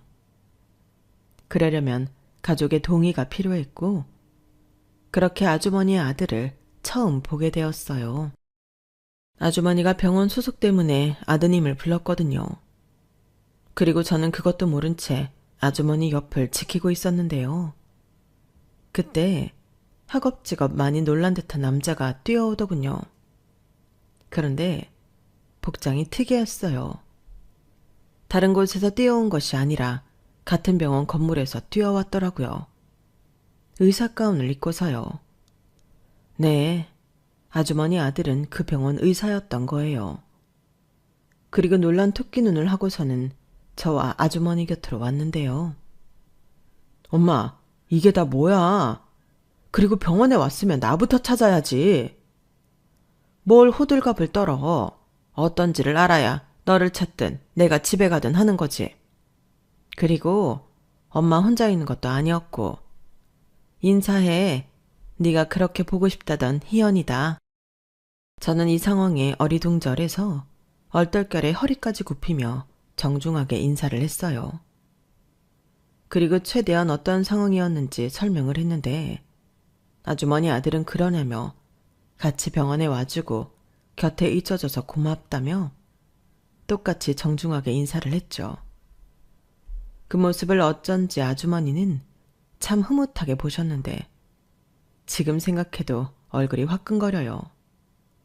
왜 그런지 모르지만 남자를 보고 그렇게 얼굴이 빨개진 적은 그때가 처음이었거든요. 그리고 그 남자도 어딘지 모르게 쑥스러워하는 것처럼 보였는데요. 그때는 대화를 나눌 겨를도 없이 아주머니 입원 수속을 하고 병실로 올라가느라 정신이 없었어요. 게다가 아주머니 아들은 그새 호출이 와서 올라가 봐야 했고 여기는 제가 있을 테니 걱정하지 마시고 가서 일 보세요. 라고 말한 뒤 아주머니한테 필요한 것들을 사오는 등 분주하게 움직였죠. 그리고 오후 5시가 되어갈 즈음 저녁 식사가 나왔는데요. 아주머니는 저는 괜찮다고 해도 거의 막무가내로 아니야, 내가 안 괜찮아. 오늘 나 때문에 네가 얼마나 수고를 했니? 가만히 있어봐. 우리 아들 불러서 너 맛있는 것 좀 사주려고 해야겠다. 라고 하시며 핸드폰을 꺼내시는데 다친 분한테서 핸드폰을 뺏을 수도 없고 참 난감했죠. 그 뒤 30분이 넘었을까? 이제는 의사 가운이 아닌 사복을 입은 아주버님 아들이 병실로 왔는데요. 아주머니의 상태며 입원한 침대까지 꼼꼼하게 챙기더니 이내 저한테 같이 나가자고 했어요. 밥도 사주고 저를 데려다 준다면서요. 아니요, 저는 괜찮아요. 그리고 이모, 아니, 아주머니가 움직이시는 게 많이 불편하셔서 화장실 문제도 있고 제가 오늘 밤엔 여기 있으려고요. 뭐? 희연아, 그럴 필요 없어. 나 그렇게 아예 못 움직이는 거 아니야. 살살 움직이면 돼. 그리고 아들도 있는데 뭐가 걱정이니? 됐다. 석현이 너 얼른 희연이 데리고 나가. 그래도요. 의사 선생님이 오늘하고 내일이 제일 많이 아플 거라고 하셨는데 저라도 옆에 있어야죠. 너 내일 출근 안 해? 나 때문에 휴가 쓰라고 하는 거면 아서라. 여기 널린 게 의사고 간호사야. 그리고 이 병원에 내 아들도 있는데 무슨 걱정? 엄마, 괜히 오버하지 마. 나는 정형외과랑은 전혀 상관없는 의사야. 괜히 아프다고 나 부르면 곤란해. 야, 그런 게 어딨어. 의사면 다 똑같은 의사지. 그리고 엄마가 부르는데 아들이 안 와? 됐고, 희연이 힘드니까 얼른 데리고 나가서 맛있는 것 좀 사 먹여. 그리고 몰상식하게 바로 헤어지지 말고 집 앞까지 편하게 데려다 줘. 그 뒤에 네가 다시 여기 오면 되겠네. 너는 이 병원 의사니까 아무 때나 올 수 있잖아. 어차피 내일 출근도 여기로 하는데 잘 됐지 뭐. 진짜 아들 생각은 너무 안 한다. 나 어제 그제 당직이어서 힘들어 죽겠거든. 여기서 자고 바로 출근하라고? 아들아, 힘든 너보다 아픈 내가 먼저지 않을까? 그래, 졌다. 희연씨, 가요. 제가 다시 여기 오면 돼요. 출근도 빨리 하고 좋죠 뭐. 저는 저도 모르게 피식 웃음이 나오고 말았어요. 친부모와 친자식은 이렇구나 싶어서요. 그리고 저는 그날 생각지도 않은 대접을 받고 집 앞까지 아주머니 아들의 차를 타고 갔는데요. 그때 그 남자는 저한테 고맙다며 이렇게 말했어요. 그러고 보니 아직 제가 제 소개를 못했네요. 최석현이라고 합니다. 제가 엄마한테 꼭 한번 만나게 해달라고 졸랐는데 이렇게 보게 됐네요. 그래도 반가웠어요. 그리고 오늘 너무 고마웠고요. 저희 엄마가 많이 덜렁거리는 편인데 안 그래도 요즘 불안불안했거든요. 네? 이모, 아니 아주머니 그러신 분이 아닌데 엄청 차분하시고 꼼꼼하세요. 그거 원래 성격 아니에요. 저희 엄마는 원래 덤벙거리고 잘 까먹고 그러시거든요. 아빠 돌아가시고 엄마가 많이 힘들어해서 잠깐 다른 모습이 나온 거죠. 그래도 너무 다행이에요. 저는 덤벙거리는 엄마가 훨씬 좋거든요. 희연 씨 덕에 엄마가 많이 좋아지셨어요. 그래서 더 희연 씨가 궁금하고 보고 싶었죠. 아, 그렇구나. 저는 몰랐어요. 그렇다고 너무 심각해지실 필요는 없고요. 저희 아빠 사실 그렇게 오래 버티실 수 있는 상황이 아니었는데 엄청 잘 견디시고 저희 곁에 그래도 오래 있다 가셨어요. 준비되지 않은 이별은 아니었는데 워낙 두 분이 사이가 좋아서. 이별이라는 게 준비가 된다고 쉬운 건 아니잖아요. 제가 앞으로 더 잘 챙겨드려야겠어요. 알려주셔서 감사합니다. 제가 더 감사하죠. 근데 아까부터 이걸 물어볼까 말까 고민을 엄청 했는데 밤에 이불킥 할 것 같아서요. 뭐 하나 물어봐도 될까요? 네? 네, 그러세요. 저 왜 안 만난다고 하셨어요? 저희 엄마가 저 까였다고 포기하라고 했는데 사실 제가 어디 가서 막 까이고 그런 스타일이 아니거든요. 혹시 사진을 못 보셨나? 저는 꽤나 진지한 얼굴로 농담을 하는 그 사람이 너무 웃겼어요. 그리고 자꾸만 주책맞게 입꼬리가 올라갔는데 거기서 이유를 설명하는 것도 너무 이상해 그냥 웃고 말았죠. 그러자 그 남자는 다시금 저에게 이제 얼굴도 보고 서로 통성명도 했는데 저 정말 별로예요? 라고 물었는데요. 그때는 저도 어디서 그런 용기가 났는지 아니요, 별로긴요. 너무 훌륭하신데요. 라고 저도 농담하듯 제 마음을 말해버렸어요. 그러자 그 남자는 활짝 웃으며 저에게 그럼 우리 가끔 종종 이렇게 만나볼까요? 일단은 저희 엄마 병실에서? 라고 말했는데 저는 좋다고 대답했죠. 그리고 그게 정신 차려보니 저희 두 사람의 만남의 시작이었는데요. 그 사람, 아니 석현 씨는 저에게 만날 때마다 참 따뜻하고 다정하게 잘해줬어요. 그 엄마의 그 아들이라고 석현 씨도 엄마 못지않게 사람이 너무 좋았거든요. 그러니 저도 그 사람에게 최선을 다해 잘해주고 싶었고 그렇게 서로 잘해주고 싶은 마음이 커져 저희는 진지하게 교제를 하게 되었죠. 그간 누굴 만난다는 게 제 출생부터 고백해야 해서 부담이 많았는데 석현 씨는 제가 고아 출신이라는 걸 이미 알고 있으니 제 마음이 더 빨리 기울었던 것 같아요. 그리고 그렇게 만나기를 2년이 넘었을 무렵 다른 누구보다 저희가 만나는 걸 환영하고 좋아했던 이모가 저에게 아들보다 먼저 프로포즈를 해주셨는데요. 지금도 그때를 떠올리면 가슴이 벅차올라서 눈물이 날 지경이에요. 희연아, 둘이 그렇게 좋아 죽는데 니들은 도대체 언제 결혼을 할 거야? 나는 이제 이모 말고 엄마 하고 싶다. 시엄마. 그동안 내가 옆에서 지켜봤지만 너같이 내 마음에 쏙 드는 며느리는 없어. 둘이 얼마나 잘 어울리는지 니들은 아마 모를걸? 그러지 말고 내 아들이랑 결혼해주면 안 되겠니? 이거 시어머니가 며느리한테 하는 프로포즈다. 네? 아니 무슨 프로포즈를 시어머니가 해요. 왜? 목마른 사람이 우물 파는 거지. 석현이 그게 지 바쁘다고 시간 가는 줄 몰라요. 옆에서 여자가 기다리다가 좋은 나이 다 보내게 할 놈이야 그놈이. 그래도 석현 씨 마음이 어떤지도 모르는데 너는 꼭 그걸 확인해야 하니? 내 눈에는 훤히 다 보이는데.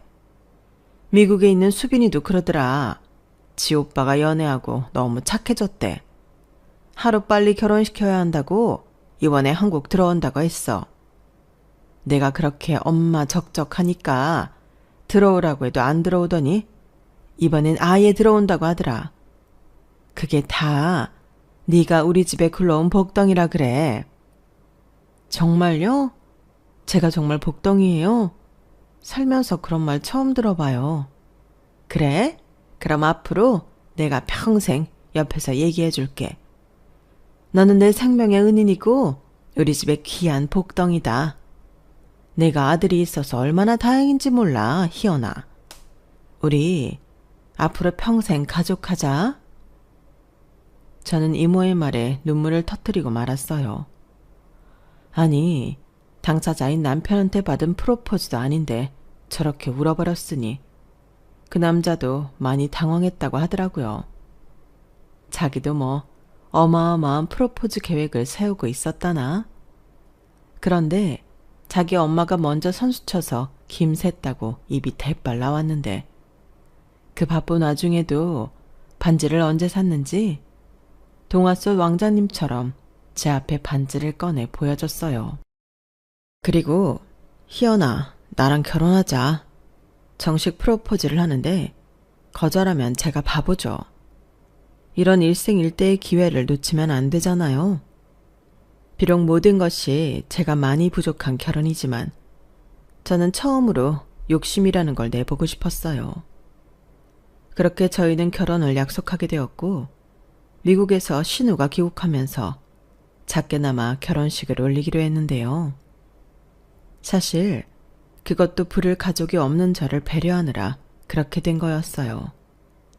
아무래도 결혼식을 올리려면 저는 혼주 자리를 비울 수밖에 없으니까 그 부분을 예비 시어머니와 예비 남편이 신경을 써주셨는데 모자가 상의를 했는지 저에게 결혼식을 그냥 파티처럼 소소하게 하자고 제안을 해주셨어요. 희연아, 결혼식이 뭐 대수니? 세상에서 제일 예쁜 드레스 입고 사진 찍고 축하받으면 되는 거지. 우리는 우리 방식대로 결혼하자. 이참에 나도 예쁜 한복이나 하나 맞출까? 그러세요. 제가 세상에서 제일 예쁜 한복 맞춰드릴게요. 어머나, 그럼 나는 너무 좋지. 그래, 우리 네가 더 예쁘냐, 내가 더 예쁘냐 경쟁하면서 그날 아주 행복해서 입이 찢어져 보자. 엄마도 참 행복한데 입이 찢어지면 어떡해. 그리고 결혼식 예의도 몰라? 결혼식 때는 신부가 제일 예뻐야 하는 거야. 희연이는 뭐 아무거나 입어도 예쁘지만 거기에 엄마가 오버하는 건 좀 아니지. 대충 입어. 뭐야? 너 지금 그게 너 낳고 힘들게 키운 네 엄마한테 할 소리야? 싫어. 나도 예쁜 한복 입을 거야. 내가 없는 살림에 너 의사 공부 시킨다고 얼마나 힘들었는데. 이렇게라도 보상 받아야지. 아우, 우리 수빈이가 빨리 와야지. 내가 서러워서 아주 못 살겠다. 내가 왜 그 소리 안 하나 했다. 엄마는 오로지 아들보다 딸이 좋지. 좌우간 진짜 못 말려. 그리고 행여나 우리 희연이한테 신우이지 타기만 해. 내가 가만 안 둔다. 야, 우리 수빈이가 그러래야? 너보다 훨씬 어른스럽고 살갑거든. 분명 우리 수빈이랑 희연이는 자매처럼 잘 지낼 거야. 가만 보니까 둘이 많이 닮았네. 희연아, 걱정하지 마. 내 딸은 내가 보장해. 이젠 시어머니가 될 아주머니는 결혼식도 결혼식이지만 멀리 떨어져 살던 신우가 돌아오는 것에 한껏 설레어하고 있었어요. 그리고 저 역시도 신우가 어떤 사람일지 궁금하기도 하고 한편으로는 긴장도 됐는데요. 아주머니 말처럼 자매처럼 잘 지내면 너무 좋지만 그렇지 않다면 어떡할까 걱정하는 마음도 있었어요. 하지만 예비 신랑도 그렇고 워낙 식구들 인품이 좋으니 잘 지냈으면 좋겠다는 생각을 갖고 있었는데요. 드디어 결혼식을 하루 앞둔 날 신우가 귀국했어요. 그리고 저는 그날 일찍 퇴근해서 예비 신우를 맞이할 저녁상을 예비 시어머니와 함께 차렸는데요. 곧이어 도어락 비밀번호 누르는 소리가 들렸고 문이 열리자마자 시끌시끌해졌어요. 엄마, 세상에서 제일 예쁜 딸 왔다? 어? 혼자 바쁜 척은 다 아는 오빠도 있었네? 뭐야, 너 오랜만에 보는 오빠한테 오자마자 시비냐?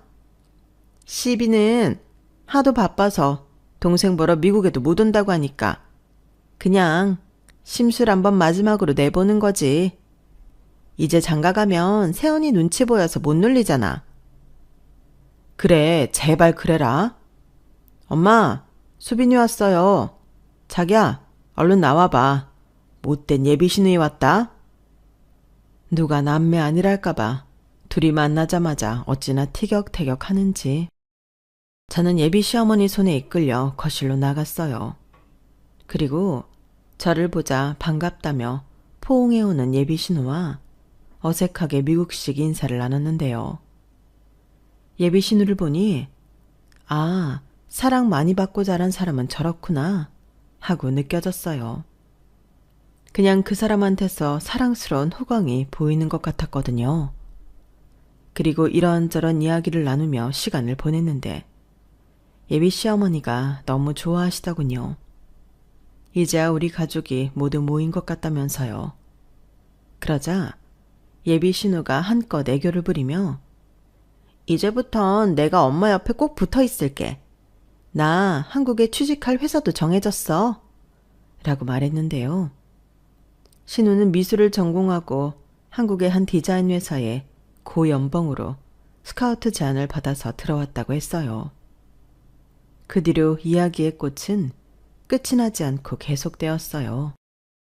다음 날이 결혼식이라서 일찍 일어나야 하는데 이야기가 듣고만 있어도 너무 재미가 있어서 시간 가는 줄 모르겠더라고요.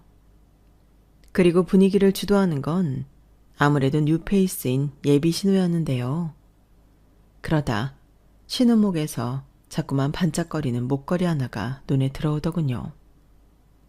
처음엔 별 신경을 쓰지 않았는데 신우가 상체를 많이 숙였을 때 보였던 목걸이의 펜던트가 너무 낯이 익더라고요.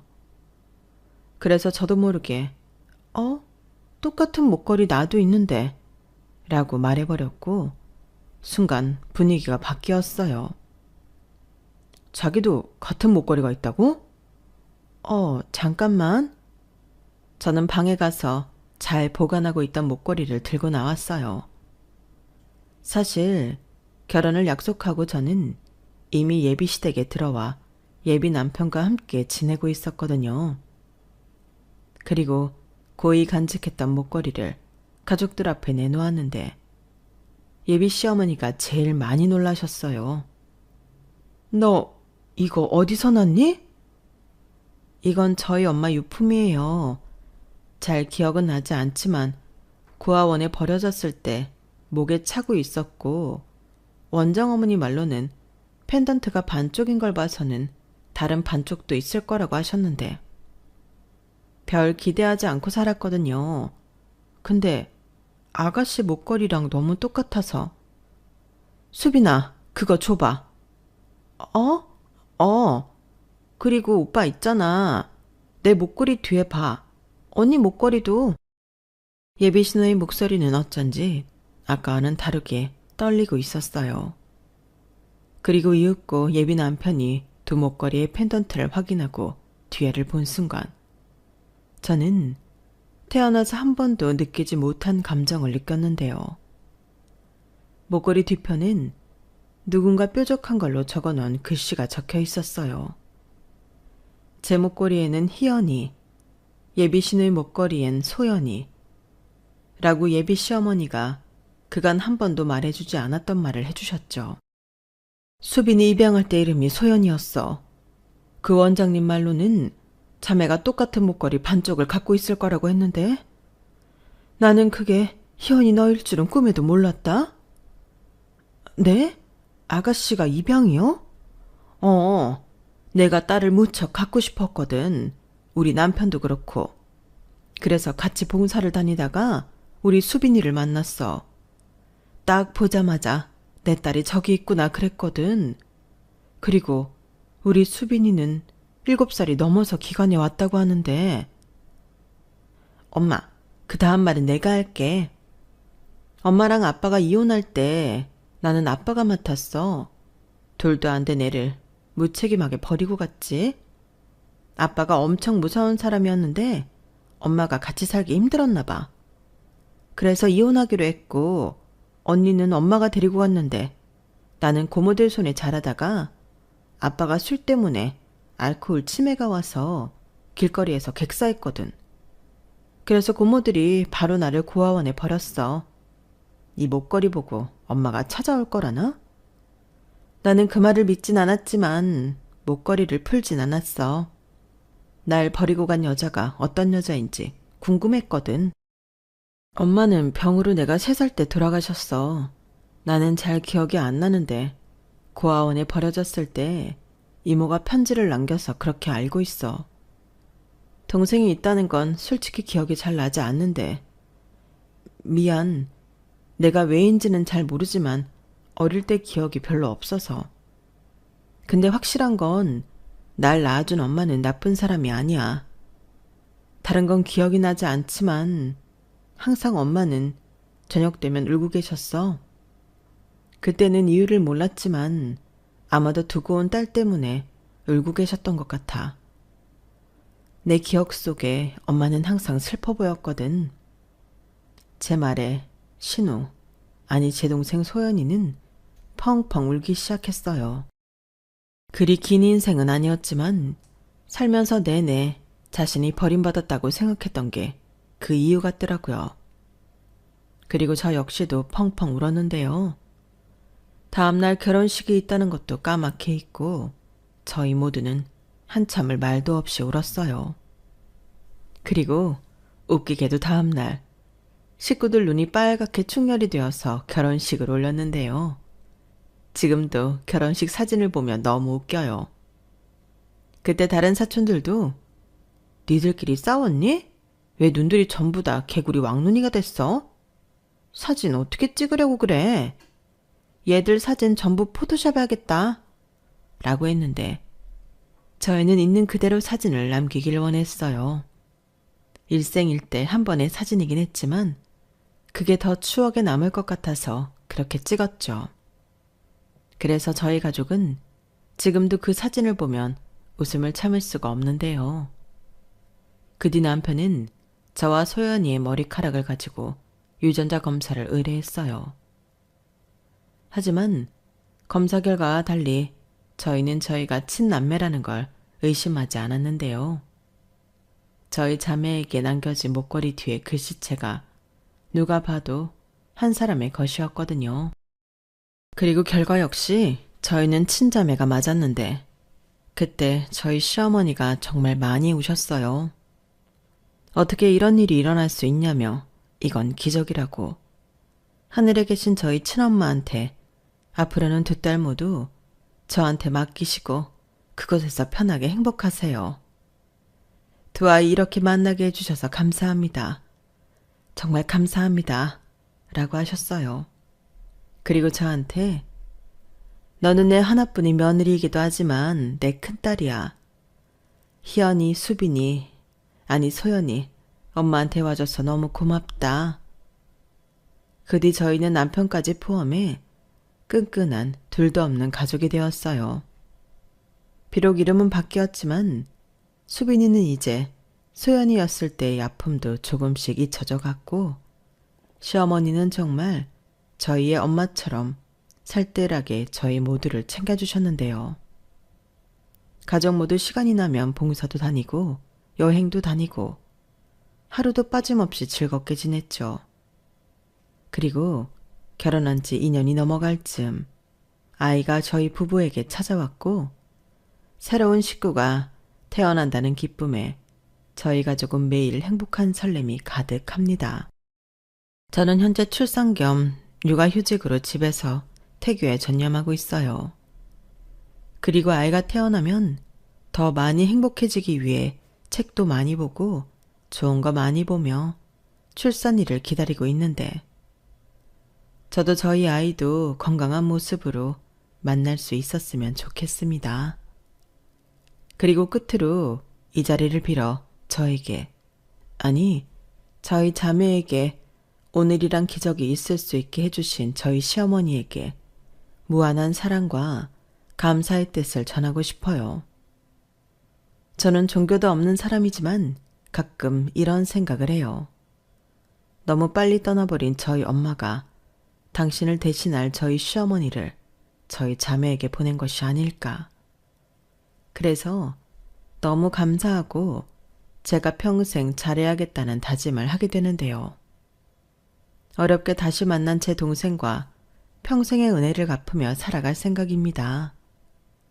그리고 자상하고 한결같이 좋은 사람인 저희 남편과 영원히 행복하고 싶어요. 부족한 저를 품어주고 사랑해주는 남편을 위해서라도 더 사랑이 넘치는 아내가 되고 싶습니다. 제 사연은 여기까지예요. 막상 이렇게 제 이야기를 글로 쓰니 저에게 일어난 모든 일들이 전부 드라마고 기적처럼 느껴지는데요. 그래서 더 감사한 것들이 많아지는 것 같습니다. 앞으로 남은 인생은 그런 감사한 것들에 대한 보답으로 최선을 다해 살아갈 것 같아요. 그럼 지금까지 제 사연 들어주셔서 대단히 감사합니다.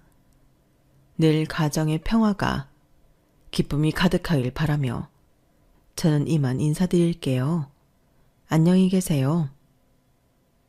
여러분, 사연 댓글에 응원과 현명한 조언 부탁드려요. 좋아요와 구독은 저에게 큰 힘이 됩니다. 오늘도 좋은 일 가득하세요.